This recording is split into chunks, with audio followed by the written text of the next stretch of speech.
কারণ আমাদের বাপ্পি আমার হাসি যাচ্ছে ভাই ভিডিওটা তৈরি করতে।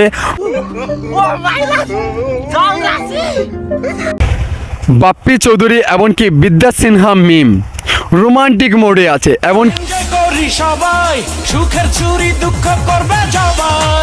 এমনকি কত সুন্দর করে আমাদের বাপ্পি চৌধুরী আমাদের বিদ্যা সিনহা মিমকে আদর করছে, এমনকি এই আদরের অনুভব পাচ্ছে আমাদের বিদ্যা সিনহা মিম।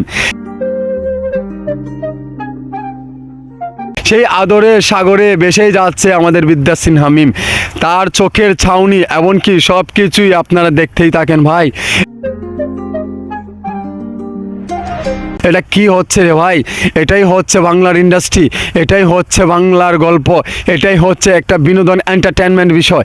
এটা আপনারা বুঝতে হবে, এটা যদি আপনারা না বুঝেন তাহলে হবে না। এই বিদ্যা সিনহা মিমকে আমার অনেক ভালো লাগতো, এমনকি পছন্দের একজন নায়িকা, খুবই সুন্দর এমনকি সুদর্শন নায়িকা আমাদের এই বিদ্যা সিনহা মিম। এমনকি এই ধরনের যে শুটিংগুলো করে আসলে এটার সাথে আমি একমত কখনো হয় নাই।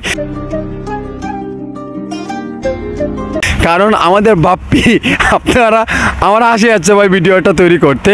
বাপ্পি যে রোমান্টিকভাবে আদর করছে, ও মাই গড, কি ফিলিংস, কি মোড়ে আছে আমাদের বিদ্যা সিনহা মিম, সেটা কি বুঝতে পারছেন আপনারা?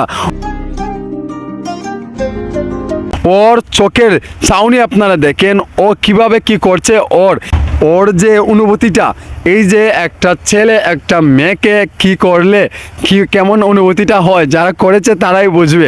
আমার তো ভাই দেখেই কিন্তু এটার অনুভূতিটা হয়েই গেছে। ওদের যে মানে চালচলন, যে ঘটনাটা আপনারা দেখতেই পাচ্ছেন, এটাই হচ্ছে বাংলার ইন্ডাস্ট্রির বাংলার শুটিং। মানে ভাই এটা কি ভাই, এটা আজব তো। কারণ এইরকম মাই গড, কারণ আমি ভিডিওটা করতেই পারছি না, এত আমার হাসি পাচ্ছে, কারণ এটা হাসার পাওয়ারই মতো কথা।